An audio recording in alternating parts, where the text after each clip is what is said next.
最近果敢同盟军出台了一套新政策，要求辖区居民进行人口登记，并办理户口本和身份证。在11027战役中，果敢同盟军开辟了很多新地盘，人口激增，合理地进行人口管理，当然有利于维护辖区秩序，登记和办证都无可厚非。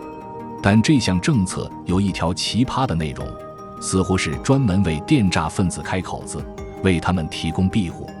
自愿在特区银行存入5年期无息定额存款50万元人民币及以上的外来人员即可登记入籍。这条政策有什么深意呢？大家不妨先想想，果敢户籍有什么好处？是能入读名校，还是能领社保，或者能免签证畅游全球，还是拿了果敢身份脸上有无比荣光？这些都没有，拿着果敢身份连下缅甸都去不了，更别说出国。除了同盟军打仗时能按户口精准抽丁外，可以说没有任何用处。那这种情况，谁还愿意加入果敢籍？甚至为了入籍不惜存50万元人民币到果敢银行。开始今天的节目之前，欢迎大家订阅我的 YouTube 频道，并打来小铃铛，才不会错过每期的精彩内容哦。要知道，同盟军和老缅只是暂时休战，近段时间的谈判并不顺利，双方还有可能继续开战。这个银行能存在多久？将来同盟军会不会认存款都还是未知数。存50万5年的无息定期无限接近于直接给同盟军50万。所以到底是什么人愿意花50万去入籍？拿周边的人来说，老缅会去吗？泰国人会去？正常的中国人会去吗？很显然，通通都不会去。只有2种人会去，那就是被中国注销户籍的电诈分子和被中国通缉的在逃人员。根据之前观察的经验，许多做大了被通缉了的电诈分子根本没打算再回国，他们做梦都想有个当地身份，因为没有当地身份，很可能被抓住遣返回中国。11027行动之初，白所成还在果敢时就大肆搜捕，只要是中国人员一律抓捕遣送回国。后来同盟军进来了，卡住清水河出口，中国人敲诈光后放走，没有钱的直接遣返，果敢人则抓去当兵。就是到了现在，缅北几大华语区也在大力抓捕电诈分子。但有了果敢身份后，就不会被遣送回中国，而是送去果敢，到时候再花钱点通融一下又出来了。其实很早以前，这些电诈人员就花大价钱去买缅甸身份，但很多人被骗，被收买的往往是基层人员，侦查起来说注销就注销。再有你是不是果敢人，果敢本地人一眼就看出来了，拿缅甸身份证也没用。可能有人会说，电诈分子真舍得花这个钱办果敢身份吗？千万不要小看电诈分子了，这些不法分子只要能做得下去的，哪个不是腰缠万贯？11027行动期间，他们从老街出逃，光车费就花了40万至60万不等。50万办个户口，等于找到了靠山，以后只要接着给钱，基本上就能在果敢立足，接着干老本行。同盟军设立这个门槛，其实也是过滤掉那些渣渣，吸引电诈精英回来共同开创事业。还有人会问，同盟军不是华人吗？他就敢得罪中国吗？他们不是打电诈的吗？怎么还会保护这些人？问这些问题，只能说你太单纯了，别人喊几句口号你就信以为真。11027行动只是为了夺回地盘，打击电诈只是为了出师有名。11027行动之前，同盟军的总部在小勐拉，他们总部旁边就是电诈园区。目前网上也在传，同盟军一些地盘上的电诈园区又开始活动了。11027行动期间，同盟军大规模扩编，很多在那时被抓去当兵的，到现在还不让回家，据说现在兵力已经有数万人了。这么多人要吃饭，每天得要多少开支呢？再想想下，缅甸一直在打仗，边境的货都过不去，果敢又没有什么矿产，同盟军去哪里搞钱？在老街多收点税，老街人已经哭爹喊娘了，那点税钱根本就不够花。同盟军会搞生意吗？对此，果敢大毒枭罗兴汉深有体会。当年彭家声背叛缅共，自立门户，建立了同盟军，并与缅甸政府签订和平协议。当年罗兴汉建议同盟军利用边境搞贸易，并愿意拿钱出来支持。后来同盟军搞了7卡车土特产到清水河，结果最后亏本了。罗兴汉感叹道，这些人只会做山上的事，不是做生意的料。他们搞惯了山上那套，连合法手续都不会办。他们没有这个水平，只会在山上打打杀杀，做生意不行。果敢的支柱产业只能是黄赌毒骗，谁来了都一样。这是由军阀本质决定的，因为国家不认可其身份，战争早晚还会爆发。不搞钱就养不活军队，不养军队就要丢地盘，丢了地盘啥都没有了。对于军阀来说，为了保持手中的权力，冒点风险，低调点搞，总是值得的。同盟军出台这条政策，一方面说明他们真的很缺钱，另一方面也是正式卸下伪装，彻底不装了。这条奇葩政策仿佛在向那些电诈精英喊话，快回来吧。另一方面，同盟军征兵细节也在互联网上曝光，虽然同盟军方面从来没有发布过自己的伤亡情况，但却能从战报略窥一斑，伤亡可能超过了很多人的想象。曾根据同盟军公开战报做过统计，进入老街之前，中间一些反复争夺的小据点暂且不算，较大一点的战斗，打石原子花了3天，滚弄12天，长拱4天，大水塘方向更是打了1个多月没有进展。战斗不是演戏，夺取据点靠的是一波又一波的冲锋。缅军的据点都是依靠有利地形修建，长期经营，并不会轻而易举就被摧毁。不难想象，进攻一方肯定要比防御一方付出更多的伤亡。以同盟军的兵力，很难经得起长久的消耗。战争已经打了快2个月，骨干力量的消耗不可避免，这将导致部队战斗力下滑。要想保持战斗力，就需要更多的兵力。然而战争一打响，老百姓就全跑了，征兵并不容易。此外，同盟军快速占领了许多地盘，导致战线拉长，兵力分散。目前同盟军在北面边境线上的蒙古、邦塞、木姐一线都部署了兵力，主力正在攻打木姐。在老街方向应该也布置了重兵，正在东城和羊龙寨一带与缅军激战。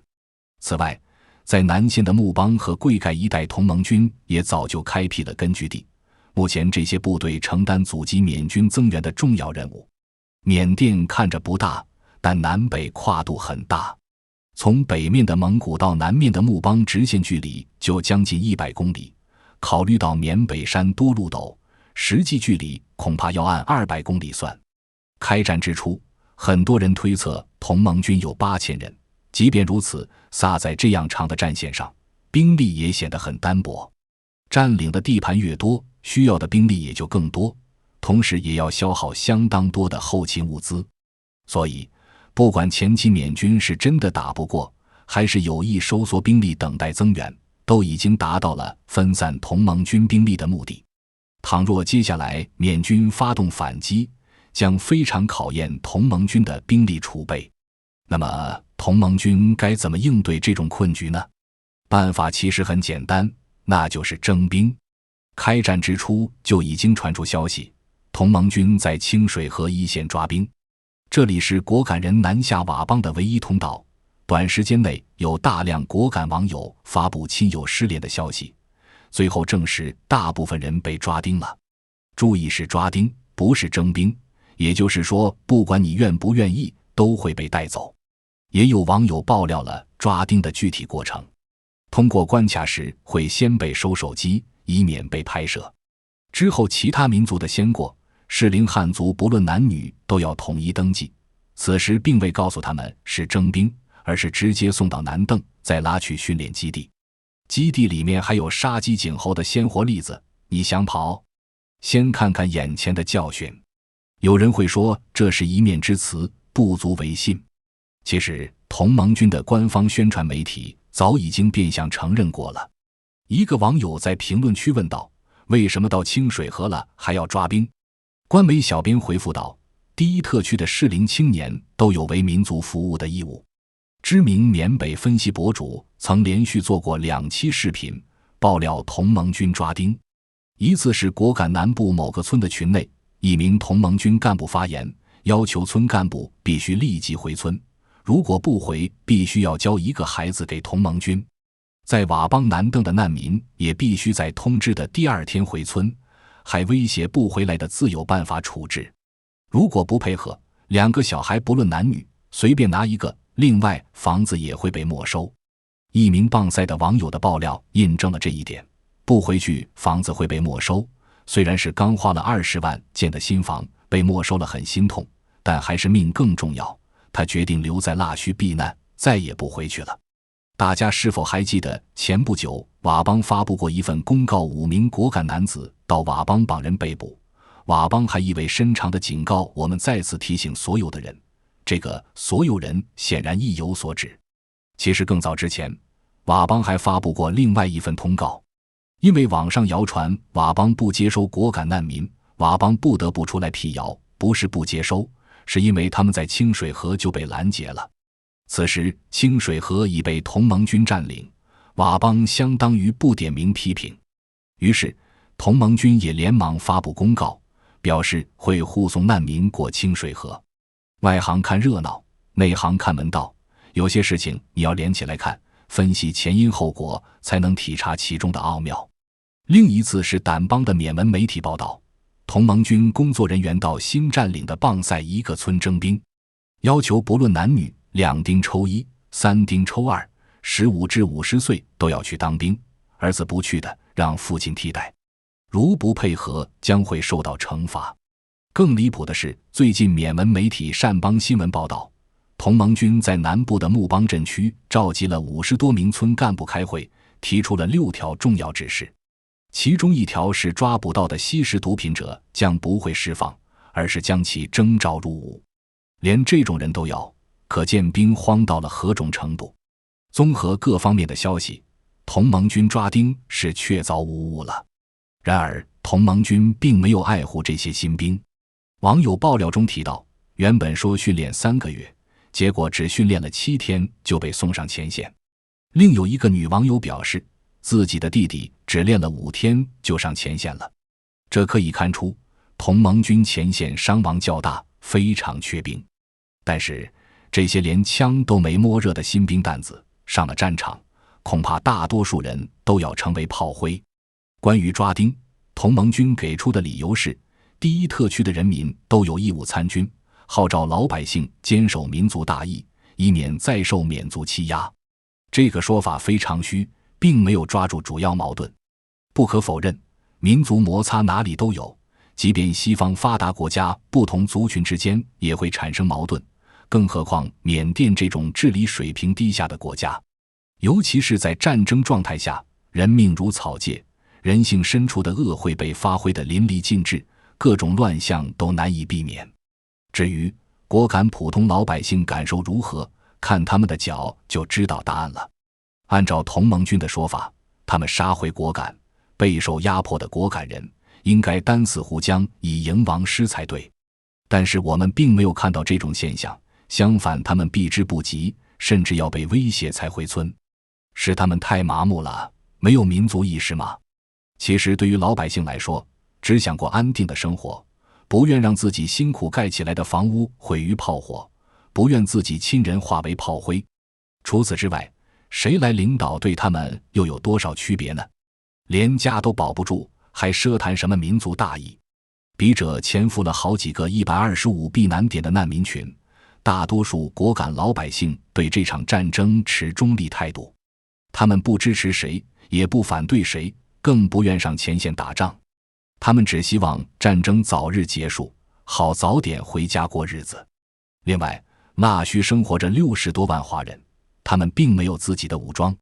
假如像同盟军说的，没有他们的保护，就会受到缅族欺压，腊戌华人应该搬到更安全的果敢或者国外才对呀。但是这种现象也并没有发生，恰恰相反，原本有60多万人口的果敢，因为战乱陆陆续续搬到腊戌等地，仅剩下不到20万。即便是剩下的这些人中，也并没有躲在远离缅人的偏远农村，反而是稍微有点能力的人都搬去了缅人集中的老街坝区。老百姓到底害怕谁，还假装看不懂吗？民族压迫只不过是自说自话，并没有解决老百姓面临的主要矛盾，自然难以赢得他们的支持。以民族大义为旗子，得不到老百姓响应，才强行抓兵，这恰恰就证明了旗子竖错了。从来没有一支部队靠抓壮丁补充能取得最终的胜利。在军阀混战时代和抗日战争时期，抓壮丁的现象司空见惯，但他们至少不抓女性，不抓老人，胁迫年轻人去换，更不会动不动就没收别人的房子。讲到这里，想起了杜甫笔下的石好吏，3个儿子被抓去打仗，1个儿子回信，另外2个兄弟已经战死了，自己也是活一天算一天。即便这样，官吏还要来抓丁。老父亲吓得连夜翻墙逃走，因为他是家里最后的顶梁柱，他被抓走了，整个家就垮了。此时家里只剩1个老母亲，1个儿媳和她未断奶的孩子。老母亲无奈之下只能请求官吏自己去顶替丈夫。这样的军队能说自己保护人民的利益吗？如果仍然靠旧军阀那一套，即便占领了果敢，也很难赢得民心，难以长久立足。好了，今天的故事就讲完了，欢迎大家订阅我的 YouTube 频道，打开小铃铛，才不会错过每期的精彩内容哦。再会。